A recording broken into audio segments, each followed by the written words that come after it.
Tes.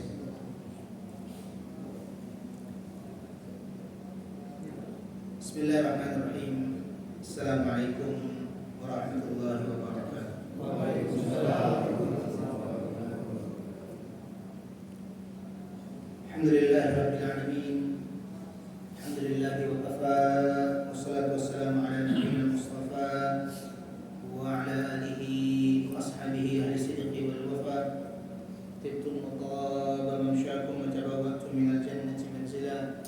Allahumma anfa'na bima 'allamtana wa 'allimna ma yanfa'una warzuqna 'ilman tanfa'una. Allahumma hdina wahdi bina waj'alna sababan liman ihtada. Allahumma ij'al hadzal 'amal salihan wa liwajhika khalisan wa ba'd. Alhamdulillahirabbil alamin. Kita bersyukur kepada Allah Subhanahu wa taala di malam hari ini Allah kembali mempertemukan kita di majelis ilmu di masjid yang kita muliakan ini. Kita sama-sama berdoa kepada Allah Subhanahu wa taala. Mudah-mudahan Allah anugerahkan kita semua sehat walafiat. Allah mudahkan semua urusan hidup kita. Dan yang paling penting adalah kita berdoa kepada Allah Subhanahu wa taala sebagaimana Allah kumpulkan kita di majelis ini.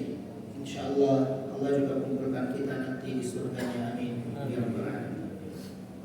Sebab Rasulullah sallallahu alaihi wasallam bersabda dalam hadis yang sahih, "Man salaka tariqan yaltamisu fihi 'ilman, sahalallahu lahu bihi tariqan ilal jannah."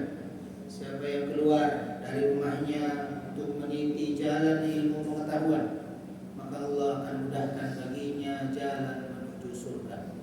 Mudah-mudahan kita bagian dari orang-orang tersebut insyaallah.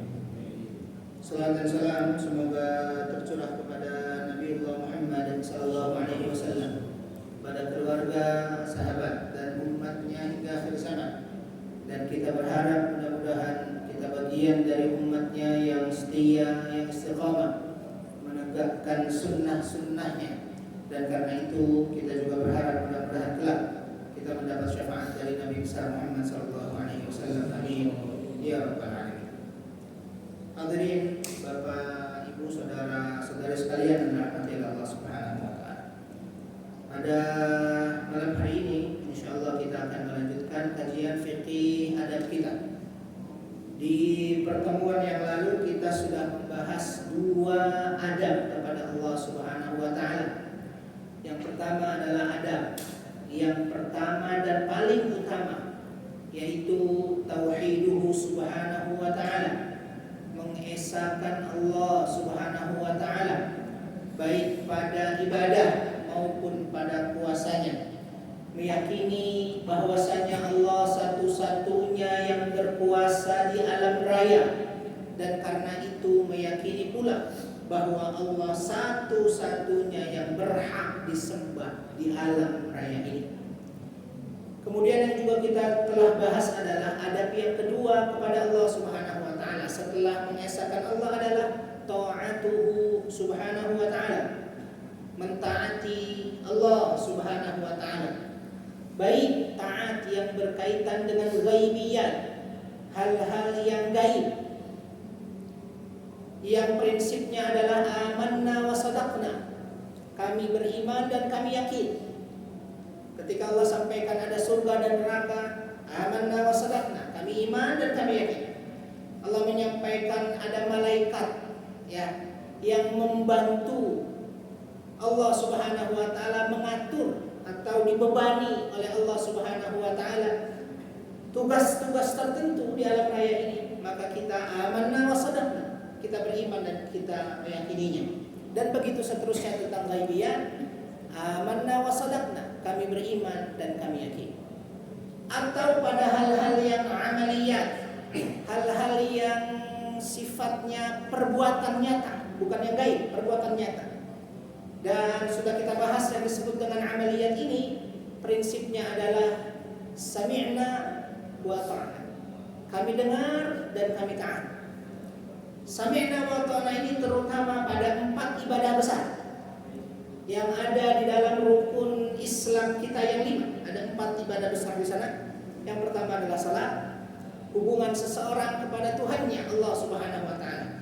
Kemudian setelah salat, zakat. Hubungan seseorang kepada sekitarnya, kepada orang lain, kepedulian seseorang kepada orang lain, zakat. Kemudian puasa Ramadan, hubungan seseorang dengan dirinya. Kenapa dengan dirinya? Sebab Ramadan sebagaimana sudah kita singgung di pertemuan yang lalu, puasa itu secara definitif artinya imsak, menahan diri. Nah, gitu. Menahan diri berarti hubungan seseorang dengan dirinya. Yang tadinya makan itu halal malah nggak boleh di siang hari. Minum yang tadinya boleh malah tidak boleh, dan begitu seterusnya. Dia melatih diri berhubungan dengan dirinya sendiri. Ya, jadi kalau sholat, hubungan seseorang dengan Allah Subhanahu wa taala. Zakat, hubungan seseorang dengan orang lain. Dan puasa Ramadan, hubungan seseorang dengan dirinya. Sedangkan kewajiban haji bagi yang mampu adalah tentang kewajiban persatuan umat Islam. Kita harus bersatu di atas ajaran akidah Islam Ahlus Sunnah wal Jamaah. Kita tidak boleh mudah dipecah belah. Kita tidak boleh menzalimi orang lain sesama muslim. Kita tidak boleh menyakiti orang lain dan begitu seterusnya. Itu bagian dari perintah kita untuk berukhuwah al-islamiyah, bersatu dengan saudara-saudara muslim yang lain yang diwakili dengan peristiwa haji. Karena semua berkumpul di satu tempat, semua berkumpul dengan pakaian yang sama, semua berkumpul dengan talbiyah, ungkapan, doa yang sama, dan begitu seterusnya. Maka itu isyarat dari Allah bahwa kita harus bersatu sebagaimana umat Islam bersatu di sana di kota suci, di tanah suci. Maka setelah kembali ke negerinya masing-masing, mereka juga harus bersatu padu. Bapak Ibu yang Allah muliakan, itu dua hal yang sudah kita bahas tentang adab kita kepada Allah Subhanahu wa taala. Dan pada kesempatan hari ini insyaallah kita akan membahas adab yang ketiga. Ya. Adab yang ketiga ini adalah ibadatuhu bil ibadat al-qalbiyah. Adab yang ketiga setelah mengesahkan Allah Subhanahu wa taala, setelah mentaati Allah pada yang gaib ataupun pada yang zahir. Yang zahir itu terutama pada 4 yang barusan kita sebut, yang sifatnya zahir. Maka yang ketiga ini berkaitan dengan ibadah hati atau ibadah batin. Ibadatuhu bil ibadatil batiniyah atau ibadatuhu bil ibadatil qalbiyah. Beribadah kepada Allah dengan ibadah hati. Jadi, saya pertegas lagi, adab kita kepada Allah bukan hanya tentang salat, betul. Itu ibadah yang paling mulia, betul. Adab kita kepada Allah bukan hanya tentang tadi yang kita sebut sebagai zakat, hubungan seseorang dengan yang lain, bukan hanya itu, walaupun itu bagiannya. Selain itu juga adalah ibadatuhu bil ibadat al-qalbiyah. Beribadah kepada Allah dengan ibadah hati, dengan ibadah batin, yang insyaallah akan kita bahas pada pertemuan ini. Dan mungkin pada 3, bahkan 4, bahkan mungkin 5 pertemuan mendatang kita masih membahas tentang ini, terutama pada detail ibadah batin apa saja yang harus kita berhias diri dengan ibadah-ibadah tersebut. Bapak Ibu hadirin yang dirahmati oleh Allah Subhanahu wa taala.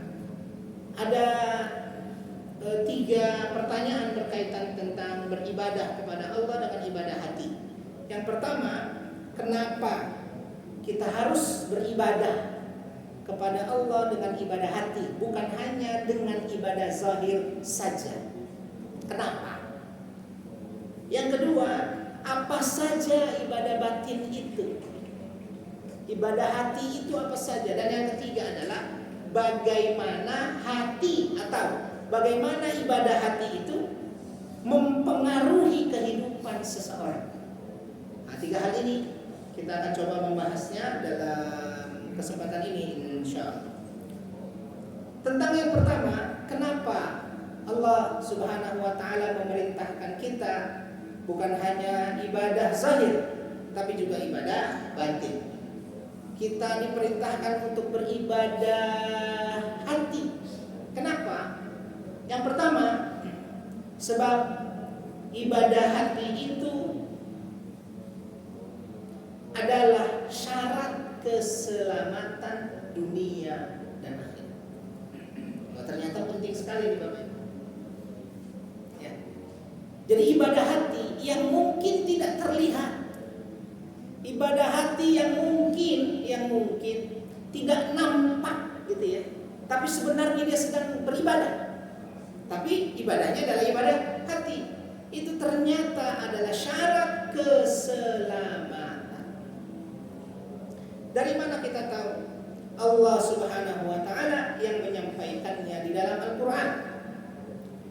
Apa kata Allah Subhanahu wa taala? Kita lihat di dalam surah Al-An'am ayat 82. A'udzubillahi minasyaitonir rajim. Kata Allah Subhanahu wa taala, "Alladzina amanu wa lam yalbisu imanahum bidzulmin."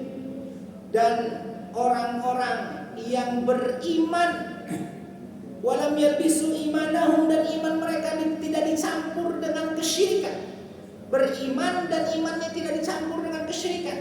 Tidak percaya dengan suara-suara burung, tidak percaya kepada dukun, tidak percaya kepada atau tidak mengaitkan kesialan dengan angka-angka tertentu, dengan posisi rumah. Mari kita bahas itu.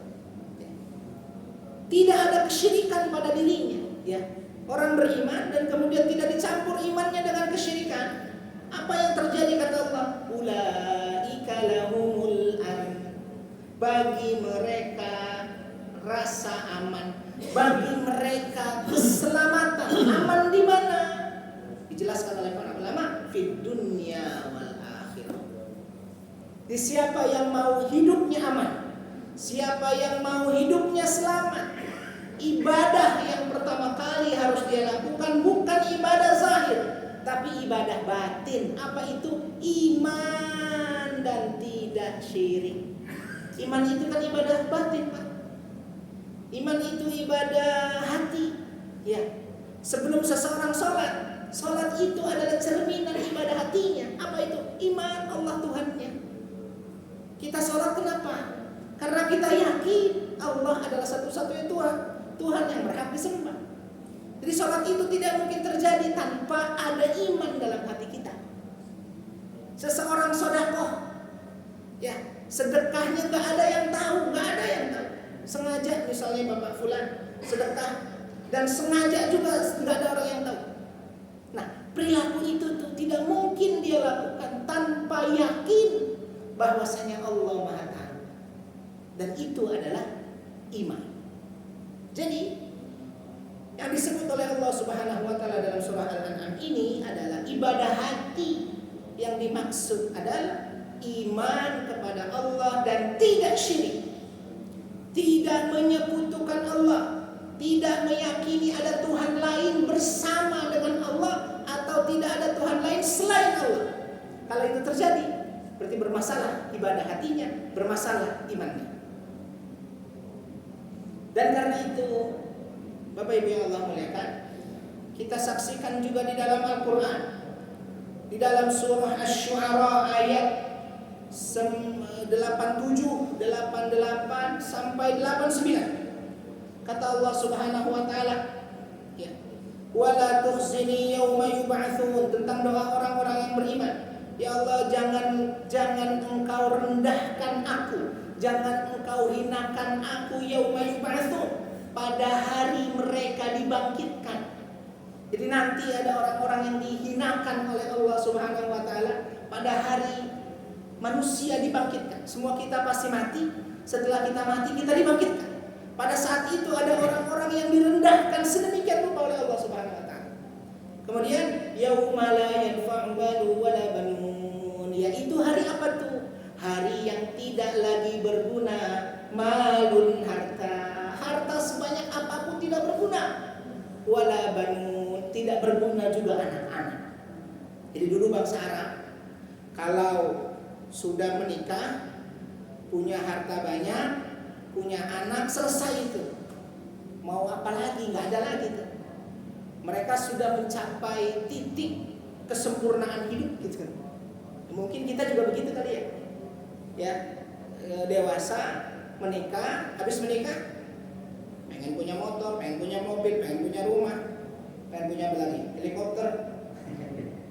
pengen harta, pengen manusiawi dong, pengen udah punya itu. Anak juga ada, pasangan punya, anak ada, harta ada, cukup. Ya mau ngapain lagi gitu kan? Ini juga sama. Ada orang-orang yang merasa sudah cukup hidupnya. Nah, yang merasa dia cukup itu harta dan anak-anak yang banyak itu, harta yang banyak itu, la yanfa, tidak lagi berguna. Kapan itu hari? Pada hari kiamat. Jadi ada orang-orang yang dihinakan sedemikian rupa pada hari kiamat. Kemudian kata Allah di ayat terakhir, illa man atallaha biqalbin salim, kecuali orang yang datang kepada Allah biqalbin, dengan hati yang bersih. Jadi syarat seseorang tidak dihinakan oleh Allah nanti pada saat hari kebangkitan, dan pasti kita merasakan semuanya. Ya, semua orang akan dihinakan sedemikian rupa kecuali illa man atallah, kecuali yang datang kepada Allah biqalbin salim, dengan hati yang bersih. Dijelaskan oleh para ulama kita, yang disebut dengan hati yang bersih itu maksudnya apa? Minasyirki wan nifaq. Ya, bersih dari apa? Dari syirik dan dari kemunafikan. Dari kesyirikan, selama hidup kemarin gak pernah syirik dan tidak munafik. Munafik itu pura-pura beriman padahal gak beriman, pura-pura taat padahal maksiat. Itu munafik. Gampangnya, menampakkan cinta, menyembunyikan benci, menampakkan iman, menyembunyikan kufur, menampakkan taat, menyembunyikan maksiat.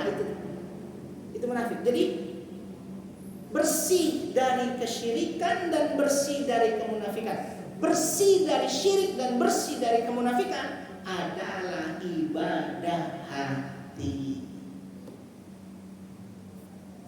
Berarti Bapak Ibu yang Allah muliakan, kenapa kita perlu beribadah dengan ibadah hati? Ternyata ibadah hati adalah syarat keselamatan seseorang di dunia dan di akhirat. Terutama yang dimaksud di sini adalah ibadah hati, yang dimaksud adalah keimanan tanpa syirik, tanpa munafik.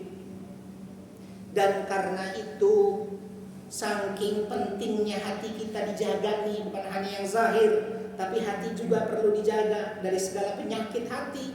Rasulullah SAW mengingatkan kita dalam hadis yang diriwayatkan oleh Imam Muslim, kata Allah, kata Rasulullah SAW, la yadkhulul jannah, tidak masuk surga, man kana fi qalbihi mithqala dzarrah min kibr. Tidak masuk surga orang yang di dalam hatinya menyimpan sombong, mithqala dzarrah, meskipun sebiji sawi. Meskipun sebiji zarrah. Zarrah itu Bapak, zarrah itu segala sesuatu yang dianggap paling kecil, itu zarrah. Makanya kadang terjemahannya sebiji sawi. Katanya si sawi kecil ya bijinya. Saya sih nggak tahu. Biji sawi itu katanya dia kecil. Nah, maka terjemahannya zarrah itu seringkali dalam terjemahan bahasa Indonesia sebiji sawi. Kadang diterjemahkan sebiji atom. Kadang begitu. Jadi zarrah, ya, zarrah itu sesuatu yang sangat kecil. Jadi kalaupun ada kesombongan dalam hati seseorang, meskipun sebiji zarrah, kecil sekali, kata Allah, la yadkhulul jannah, tidak masuk surga. Artinya apa? Penyakit hati jangan sampai ada pada diri kita. Dan sebaliknya, ibadah hati, kebalikan dari sombong itu apa? Tawadhu. Ya kan? Kebalikan dari sombong itu apa? Tawadhu. Penyakit hati jangan sampai ada pada diri kita. Dan ibadah hati itu tidak boleh kita abaikan meskipun punya ketawadhuan. Nanti kita akan bahas tawadhu itu apa. Ya, di antaranya nanti akan kita bahas di pertemuan akan datang. Ibadah hati apa saja sih? Di antaranya tawadhu. Tawadhu itu apa? Bagaimana caranya? Sikap sehari-harinya itu bagaimana? Ini penting. Ya, supaya kita bisa beribadah kepada Allah dengan ibadah hati. Nanti juga ada tuh tawadhu kepada Allah dan tawadhu kepada sesama. Ada juga itu. Oke? Baik. Itu alasan yang pertama. Jadi alasan yang pertama, kenapa kita harus beribadah kepada Allah Subhanahu wa taala dengan ibadah hati, dan itu merupakan adab ketiga kita kepada Allah Subhanahu wa taala. Jawabannya, karena ibadah hati syarat keselamatan. Yang mau selamat jangan sampai mengabaikan ibadah hati, terutama ibadah iman dan semua keniscayaan. Yang kedua, Bapak Ibu yang Allah muliakan, yang kedua alasannya adalah sebab ibadah hati itu sebab tidak diterima ibadah zahir tanpa ibadah batin. Sebab tidak diterima ibadah zahir tanpa ibadah hati. Karena itu kita tidak boleh mengabaikannya. Karena itu kita tidak boleh mengecil ibadah hati ini walaupun gak kelihatan. Ya. Jadi alasan kedua, kenapa kita harus beribadah dengan ibadah hati dan ibadah batin? Sebab ibadah zahir tidak diterima tanpa ibadah batin atau ibadah hati. Ya. Dari mana kita tahu Allah yang menyampaikannya? Kata Allah, A'udzubillahi minasyaitonirrajim, Al-Bayyinah, dalam surah Al-Bayyinah. Wa ma umiru illa liya'budullaha mukhlishina lahu-ddin. Dan tidaklah mereka diperintah kecuali untuk menyembah Allah saja. Jadi umat-umat terdahulu diperintah hanya untuk menyembah Allah saja. Sebagaimana umat terdahulu diperintahkan untuk menyembah Allah saja, umat Nabi Muhammad juga sama. Diperintahkan untuk menyembah Allah saja, tapi nggak berhenti di situ. Menyembah Allah mukhlishina lahu-ddin, semata-mata ikhlas karena Allah saja. Sebab kalau ibadah, ya tadi saya ulangi, wa ma umiru illa liya'budullah, untuk beribadah kepada Allah. Ibadah itu banyak orang melakukan ibadah. Illa liya'budullah mukhlishina lahu-ddin. Syarat ibadah ini diterima adalah mukhlishina lahu-ddin, ikhlas hanya karena Allah. Kalau ibadah itu enggak ikhlas, tertolak otomatis. Itulah yang tadi kita sebut bahwa ibadah zahir tidak diterima tanpa ibadah batin atau ibadah hati. Yang dimaksud ibadah hati di titik ini adalah ikhlas dalam beribadah. Ya. Dan karena itu dalam mazhab Syafi'iyah sangat ketat tentang ibadah hati. Ya. Sangat ketat dalam mazhab Syafi'iyah. Saking sungguh-sungguh menghadirkan keikhlasan dalam hati dalam mazhab Syafi'iyah, itu dianjurkan untuk melafalkannya. Ingat, ini mazhab Syafi'iyah. Kalau mazhab yang lain mengatakan, jadi semua mazhab mengatakan niat itu tempatnya di hati. Semuanya sama. Mazhab Syafi'iyah juga begitu. Cuma saking pentingnya, saking ketatnya dalam mazhab Syafi'iyah, mereka menganjurkan untuk dilafalkan. Walaupun niatnya sudah dalam hati, lafazkan juga. Dalam rangka apa tuh? Dalam rangka menguatkan apa yang ada di dalam hati, gitu ya. Meskipun pada praktiknya Bapak silahkan barangkali di sini mazhabnya bukan Syafi'iyah, gitu ya. Tapi saya ingin menyampaikan bahwa saking pentingnya niat dalam hati, gitu ya, dianjurkan dalam mazhab Syafi'iyah untuk melafazkannya, dianjurkan, tidak syarat. Gitu ya. Nah, illa liya'budullaha mukhlishina lahu-ddin, menyembah Allah dan ikhlas hanya semata-mata karena Allah. Dan karena itu, Bapak Ibu yang Allah muliakan, di dalam Al-Quran juga Allah Subhanahu wa taala mengingatkan kita tentang orang-orang yang murtad, meninggalkan agama Islam setelah dia masuk ke dalam Islam. Misalnya Allah sampaikan di dalam surah Al-Baqarah 217. Kata Allah Subhanahu wa taala, "Wa may yartadda minkum 'an dinih." Siapa yang murtad dari agamanya, dari agama Islam maksudnya, fayamut, setelah murtad dia mati, apa yang terjadi? Wa huwa kafir, mati dalam keadaan kafir. Kenapa? Karena dia murtad, ya kan? Ulaika habitat a'maluhum fid dunya wal akhirah. Terputus semua amal-amalnya di dunia dan di akhirat. Lihat, redaksinya sangat kuat sekali.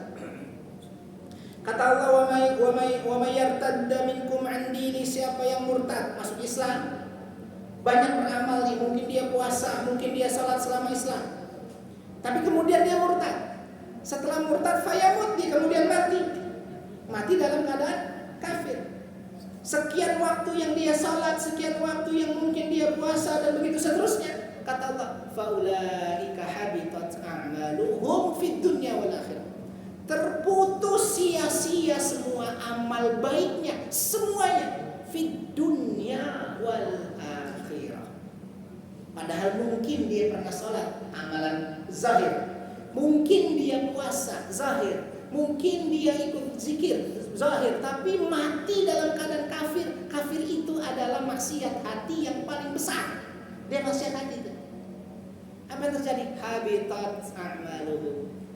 Seluruh amalnya sia-sia. Seluruh amalnya terputus di dunia dan di akhirat. Dan karena itu sekali lagi, ibadah hati ini sangat penting. Dan bahkan dia menjadi syarat diterimanya ibadah zahir yang lain. Karena ikhlas adalah syarat diterimanya ibadah zahir, dan karena Islam tidak murtad, begitu, tidak adalah syarat diterimanya amal-amal zahir yang lain. Bapak Ibu yang Allah muliakan, itu alasan yang kedua. Sedangkan alasan yang ketiga, kenapa kita harus beribadah dengan ibadah hati, disebut oleh para ulama kita, sebab yang ketiga, ibadah hati itu adalah ibadah yang paling utama. Sebagaimana maksiat hati adalah maksiat yang paling tercela. Saya ulangi. Karena ibadah hati adalah ibadah yang paling utama. Sebagaimana maksiat hati adalah maksiat yang paling tercela. Coba kita cek. Ibadah hati adalah ibadah yang paling utama. Sebagaimana maksiat hati adalah maksiat yang paling utama. Disebutkan dalam satu hadis yang sahih, Bapak masih ingat ada seorang wanita. Wanita ini kerjaan sehari-harinya adalah pezina. Ya. Kemudian dia kehausan, masih ingat?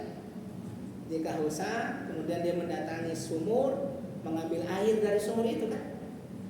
Mengambil air dari sumur itu, kemudian dia minum. Dan kemudian dia melihat ada seekor anjing yang mutar-muter ikut tuh di situ di sumur itu, mutar. Ternyata dia sangat kehausan di anjing. Dan wanita ini adalah wanita pezina. Akhirnya Allah ambilkan, perempuan ini mengambilkan air, ya, riwayatkan yang mengatakan menggunakan sepatunya, diambil dan kemudian diberikan kepada anjing tersebut. Dan pada akhirnya dijelaskan oleh Rasul, Allah mengampuni dosa-dosanya dan akhirnya masuk ke dalam surga. Yang menariknya adalah seorang pezina ngasih minum anjing, karena itu akhirnya Allah memaafkan dosa-dosanya dan memasukkannya ke dalam surga. Bagaimana penjelasannya itu, Bapak Ibu? Di antara penjelasan yang disebut oleh para ulama kita adalah ngasih minum anjing itu hanya efek. Itu bukan ibadah utamanya, bukan. ibadah utamanya adalah sifatur rahmah. Perempuan itu masih menyimpan sifat rahmah, kasih sayang meskipun kepada seekor anjing. Kalau ngasih minumnya nih, ngasih minum itu hanya efeknya saja. Walaupun itu juga ibadah zahir ngasih minum. Tapi nggak mungkin perempuan ini ngasih minum kepada seekor anjing tanpa ada rahmah di dalam hatinya.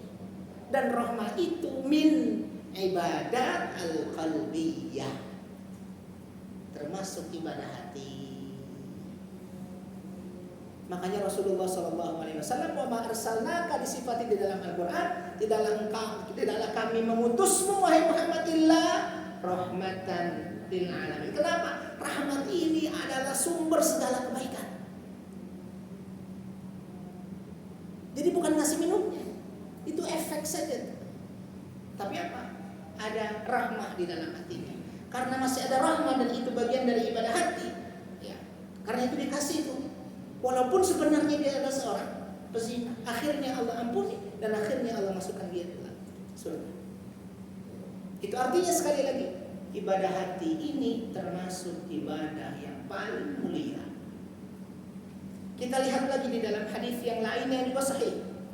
Bapak Ibu masih ingat ada peristiwa seseorang yang mendatangi ahli ilmu dari kalangan Bani Israel. Dia datang kepada ahli ilmu, kemudian dia bilang, wahai kiai, kalau sekarang gitu ya, kiai, ustaz, ahli ilmu. Dia bilang, saya telah membunuh 99 orang.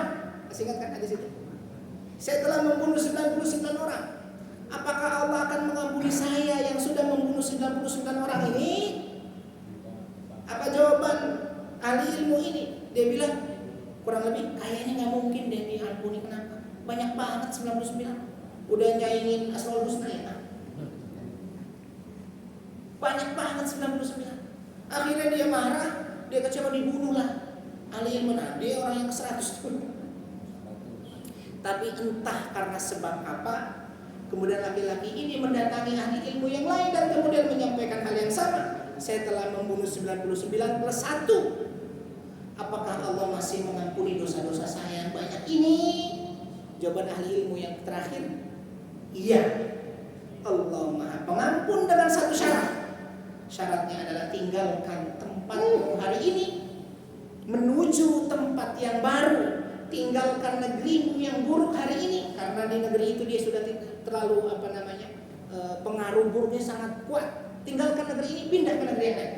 Di sana engkau memulai hidup baru. Di sana engkau mulai memperbaiki diri. Singkat cerita, akhirnya dia keluar dari kampungnya, keluar dari negerinya menuju kampung yang ia tuju. Belum sampai sudah wafat kan? Dan apa yang terjadi? Akhirnya Allah mengampuni. Padahal dia belum sholat di negeri itu. Dia belum beramal soleh di negeri itu. Dia belum ngapa-ngapain di negeri itu. Kenapa? Ya belum nyampe aja belum. Belum beramal dong, zahirnya belum. Tapi Allah ampuni, kenapa? Karena dia telah beramal batin. Apa itu? Taubat.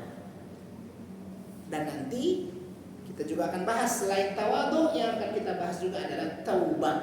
Ini juga sama, ibadah hati ini yang setiap hari harus kita perbaharui taubat. Dan ternyata mudah saja bertaubat kepada Allah itu. Istighfar, astagfirullahaladzim, ya Allah, mohon ampun. Itu bagian dari taubat. Ya, baik, nanti kita akan perluas di titik itu.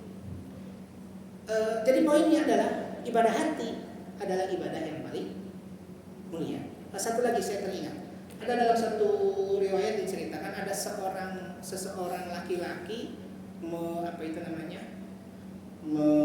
menggembala kambing punya orang-orang Yahudi Khaybar.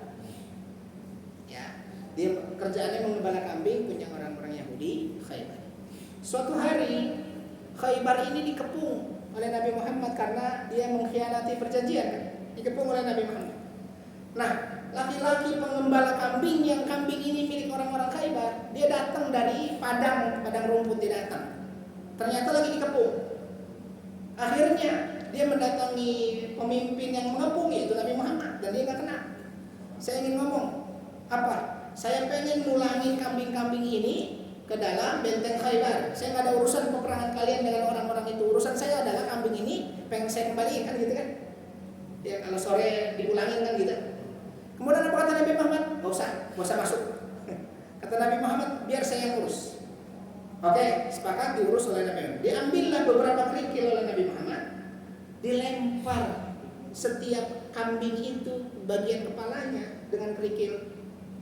Satu dilempar, kemudian dia bergerak, kambing itu bergerak masuk ke dalam benteng Khaybar tanpa di apa itu namanya? Ya, tanpa dihalau, tanpa dia bergerak sendiri. Dilempar yang kedua bergerak sendiri, lempar ketiga bergerak, dan begitu seterusnya dilihat oleh si penggembala ini. Kemudian kata penggembala, kamu siapa gitu? Ya penasaran, ente siapa nih gitu kan? Barulah di situ Nabi Muhammad memperkenalkan diri. Aku Muhammad Rasulullah, diutus oleh Allah menyampaikan Islam, dan begitu seterusnya. Saat itu juga Arab Baduy penggembala ini masuk Islam. Saat itu juga saya beriman kepada Allah dan saya beriman kepadamu. Kenapa? Melihat langsung itu mukjizat. Singkat cerita, akhirnya penggembala ini karena sudah beriman, saya ikut perang kalau gitu. Kan tadi penggembala doang, saya ikut perang. Dan akhirnya perang terjadi, dimenangkan oleh umat Islam. Kemudian setelah perang terjadi, Nabi Muhammad bilang kepada para sahabat, coba tolong cari yang barusan masuk Islam. Dicari, ternyata ditemukan sudah dalam keadaan mati syahid. Wah, dibawalah laki-laki ini di hadapan Rasul, diletakkan. Kemudian Rasul melihat. Setelah Rasul melihat, Rasul memalingkan wajahnya. Nah, ditanya oleh para sahabat Rasul, kenapa engkau memalingkan wajahmu dari laki-laki ini? Apa kata Rasul? Baru saja ada seorang bidadari turun dari langit, menghapus, kan kepalanya berdarah, menghapus darah dari wajahnya. Jadi Rasulullah nggak melihat bidadari. Kalau kita bidadari lewat, dia turun dari langit pula. Nah, penjelasan para ulama kita, laki-laki ini masuk surga meskipun tidak pernah sujud sekalipun. Kenapa? Karena baru masuk Islam, ikut perang langsung mati, waktu sholat belum datang. Belum pernah sujud sekalipun. Tapi kemudian masuk surga dan bahkan disambut oleh seorang bidadari. Padahal belum melakukan amal zahir apapun. Yang dia lakukan hanya satu, amal batin, amal hati, yaitu beriman kepada Allah dan Rasulullah. Udah Isya ya? Belum? Berarti 3 menit? Oke, kita percepat. Nah, yang tadi saya sampaikan itu adalah tentang ibadah hati itu ternyata sangat-sangat penting, dan dia termasuk ibadah mulia. Kebalikannya 3 menit lagi. Maksiat hati juga ternyata maksiat yang paling tercela. Kenapa paling tercela, Bapak? Ibu? Al-Quran mengisahkan ternyata maksiat pertama kali yang terjadi di langit adalah maksiat yang berkaitan dengan hati, sebagaimana maksiat pertama kali yang terjadi di bumi adalah maksiat yang berkaitan dengan hati. Maksiat pertama yang terjadi di langit apa, Pak? Wa qala rabbuka lil malaikati inni usjudu li Adam fasajadu illa iblis. Wa qala rabbuka lil malaikati isjudu. Sujudlah kalian, semua malaikat sujud kecuali iblis. Berarti apa tuh? Maksiat pertama yang terjadi di langit adalah iblis enggan bersujud kepada Adam sebagai penghormatan kepadanya atas perintah Allah, kan gitu. Ternyata itu bukan maksiat pertama. Lagi-lagi itu efek. Enggak, sujud itu hanya efek. Maksiat pertamanya apa? Dijelaskan oleh Allah. Aba wastakbara wa kana minal kafirin. Dia enggan itu kenapa? Istakbar karena dia sombong. Dan sombong adalah penyakit hati. Sombong adalah maksiat hati. Karena sombong, di ayat yang lain mengatakan ana khairun minhu, saya lebih baik dari dia, dari Adam. Khalaqtani min nar, engkau ciptakan dari api, dia engkau ciptakan dari bumi. Masa saya kerenan saya sujud ke dia? Sorry ya, kata dia gitu. Nah, jadi bukan enggak mau sujud, itu efek saja. Jadi maksiat pertama adalah sombong. Sedangkan maksiat pertama juga yang terjadi di bumi apa, Pak?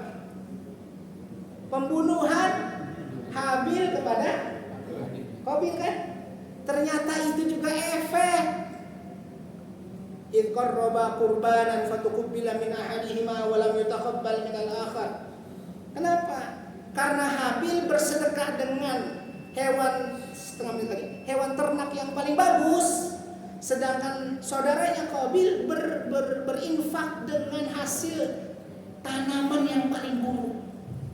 Akhirnya Allah menerima, Habil tidak menerima Qabil. Kenapa? Karena yang satu baik, yang satu buruk. Qabil marah, hasad, dengki. Karena dengki kemudian terjadi pembunuhan. Jadi pembunuhan hanya efek. Maksiat pertama adalah dengki, dan dengki itu penyakit hati. Kita azan dulu. Kita minta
Baik, kita lanjutkan. Atau langsung tanya jawab deh.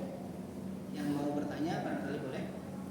Atau yang mau menambahkan juga boleh. Poin besarnya bahwa ibadah kita bukan hanya tentang yang zahir, bukan hanya tentang salat, tapi juga ikhlas dalam salat. Bukan hanya puasa ya secara zahir, tapi juga puasa itu harus imanan wa ihtisaban.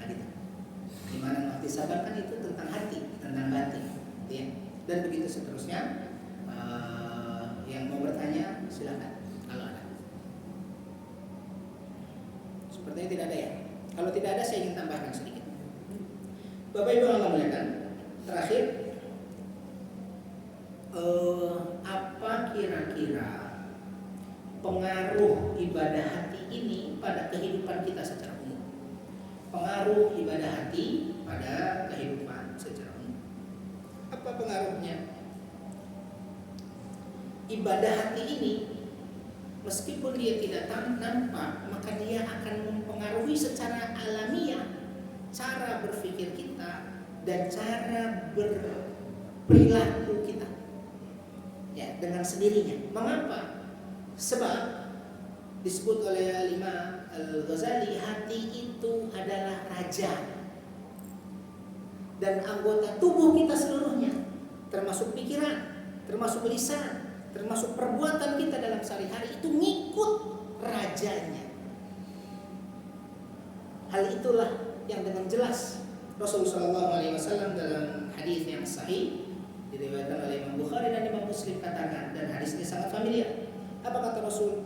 Ala wa inna fil jasadi mudghah. Ingatlah sesungguhnya di dalam hati, di dalam tubuh kita itu ada segumpal darah. Idza salahat salahal jasadu kullu wa idza fasadat fasadal jasadu kullu. Kalau dia baik, baik semuanya. Hati baik, pikiran baik, hati baik, perilaku baik, hati baik, semuanya itu baik. Sebaliknya, wa idza fasadat, kalau hatinya buruk, kalau hatinya tidak kita latih untuk membersihkan terus-menerus, maka dia juga akan buruk semua bagian tubuh yang lain. Ya, cara berpikirnya juga buruk, ibadah zahir yang lain juga buruk. Kenapa? Karena tidak dipengaruhi oleh kebersihan hati. Dan karena itu sedikit tadi para ulama kita mengatakan teko itu hanya akan mengeluarkan sesuai isinya. Kalau teko itu berisi air putih, dia akan keluar air putih jernih bersih. Tapi kalau teko itu isinya adalah kotor, maka yang dia keluarkan juga adalah kotor. Maka sekali lagi, selain kita beribadah kepada Allah dengan ibadah zahir, kita juga melatih diri kita beribadah dengan ibadah batin, dengan ibadah hati yang detailnya. Insyaallah kita akan bahas di pertemuan berikutnya. Di antaranya adalah cinta, itu ibadah hati, itu cinta kepada Allah. Kemudian tawadhu, kemudian taubat, kemudian syukur dan sabar, dan begitu seterusnya. Kita akan bahas insyaallah di pertemuan berikutnya. Kalau tidak ada, terima kasih Bapak Ibu, saudara-saudara sekalian, sehat-sehat. Ketemu lagi insyaallah di kesempatan lain. Kita akhiri dengan alhamdulillah dan doa kafaratul. Alhamdulillah. Amin.